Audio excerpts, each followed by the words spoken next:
Yes, even the Super Soaker, but we'll get to that. There are nearly 100 different weapons in Metal Gear Solid 5, but today, I'll only be using the best of each brand to take down Quiet and determine which is the best. Who is Quiet, you ask? She's only the best crackshot sniper assassin turned companion best girl, who, in order to get to your side, you must duel her to the near death and come out on top. Typically speaking, the best way to go about this is with a sniper duel like real operatives. But, as we demonstrated in the last sniper duel, there is more than one way to bag a waifu.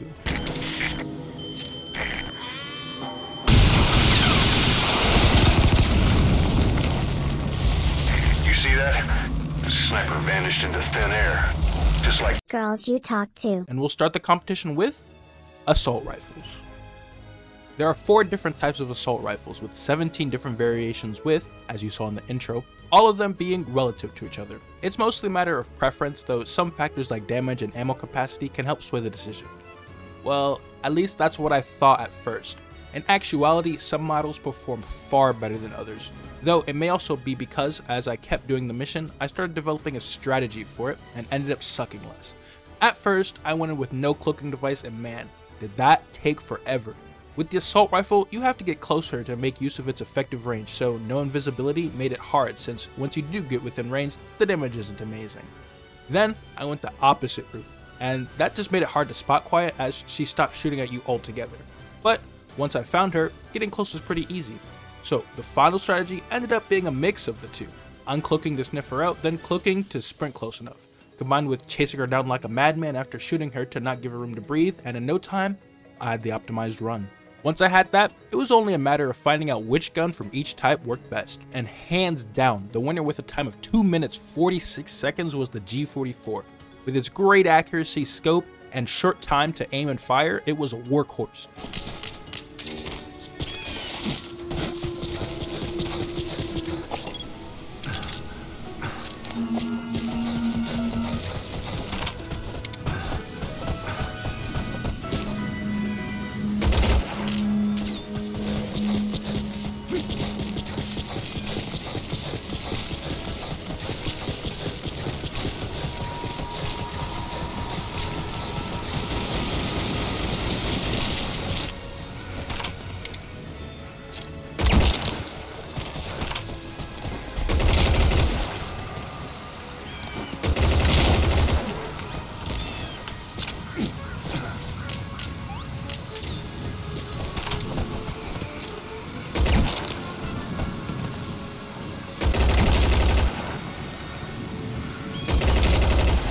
With the new king crowned, it's time to move on to shotguns.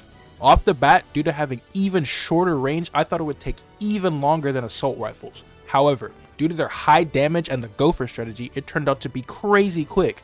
Now, with the bullhorn and automatic shotgun, it was like having the worst of 2 worlds. It had the short range of the shotgun and the damage of the assault rifle, making it the worst out of all of them. What I didn't anticipate was the crowning of a new king. With a time of 59 seconds comes in the S1000 Air S. You'd think that lethal weapons would be the best, but as you'll continue to see, non-lethal weapons love to dominate. Spoilers. An honorable mention would be the Rasp series, with its TBSGLB coming in at 1 minute and 2 seconds.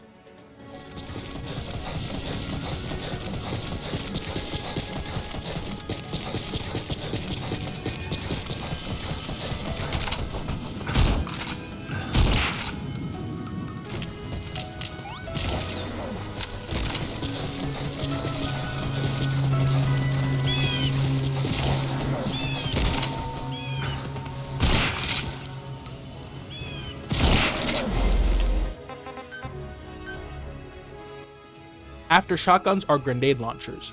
If shotguns were the meta before, there's no way grenade launchers aren't a strict upgrade, right? Yes, 100% actually. On top of beating my best shotgun time, every single grenade launcher run was sub 2 minutes. The new king, with a time of 58 seconds, was the Fatal Sleep variation. Honestly, I thought it'd be impossible to dethrone the shotgun, and with this time, I don't think it's possible for any other gun to be faster than this.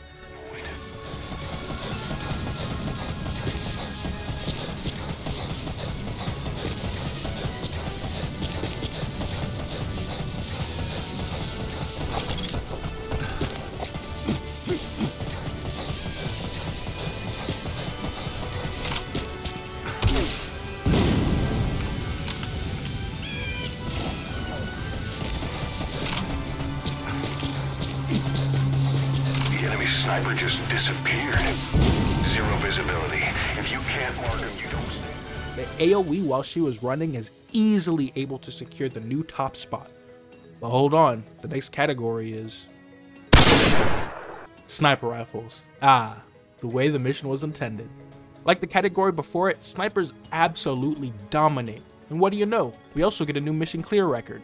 The majority of the runs here are sub 2 minutes with ease, but with the superior range and ease of aiming, we're able to double tap Quiet in her second spot with ease, securing the new top spot at 55 seconds, a 3-second gap.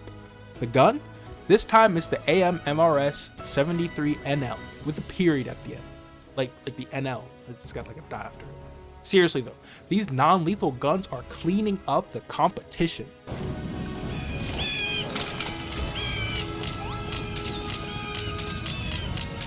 The enemy sniper just disappeared.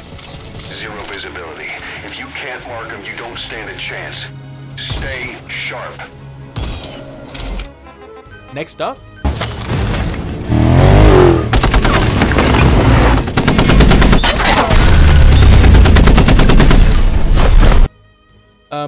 machine guns.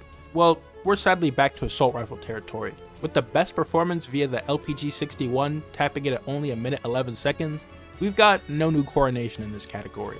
But we also don't have a new worst, so there's that. We sweep this under the rug and quickly move on to the next category. Rocket launcher! At first, I thought this was going to be the opposite of the shotgun. Great range and packs a crazy punch. However, it might just be my aim or the launchers themselves, but while they were all sub 1 minute 30 seconds, the best time I could pull off was with the Grom 11 at 1 minute 4 seconds. Not bad at all and a strict upgrade for machine guns, but not what I was expecting. This next category though, this is what I'm really dreading.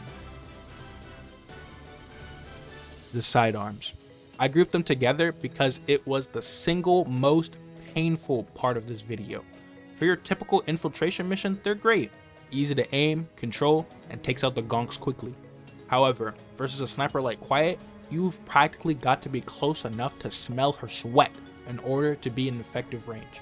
Not to mention, their damage against her is abysmal. Now, while the Zorn KP stun variation, more non-lethal, came in at 1 minute 6 seconds, one of the fastest clears, along with the Uragan 5 Air S, another non-lethal sidearm. It's more like a handheld shotgun at 1 minute 21 seconds. Every other sidearm was over 5 minutes. The Wu S Pistol 9 took 27 minutes to clear. And don't even get me started on the Geist P3. This gun took me 4 hours of repeated deaths to clear this fight. When I got to this gun, I unironically thought about scrapping the entire video. I don't even have the full footage because I kept playing chicken with the footage, deleting it, restoring it, deleting it, I hate this gun. Let me tell you, the only thing the description has positive to say about this gun is that it's got smooth rapid fire. It even calls it an unconventional design. It's not unconventional, it's ass. And the rapid fire, it's just a 3-round burst that has horrible recoil and garbage shot grouping to justify doing no damage. Even with the cheesy strat of using the stealth cloak, the horrible effective range kept giving me spotted and killed because this gun cannot shoot. This gun literally had me reconsidering the entire challenge. And this was right after I spent half an hour on the Wu pistol. I took 5 breaks before I could psych myself. You know, I'm uninstalling, I'm modding this gun out of the game. Sorry about that. Moving on to the final category being thrown weapons, this was far less painful, with the longest being the Molotov at around 7 minutes, and the best being the sleep grenade at 53 seconds! New record, baby! Using the sleep strategy from before, I was able to get her twice, once on top and again when she jumped down. I bet using this strategy, I could get an even faster time, but I decided to quit while I was ahead. With the new king and final king crown, it was time to call it a day. The best weapon of Metal Gear Solid 5 is the sleep grenade. Congratulations.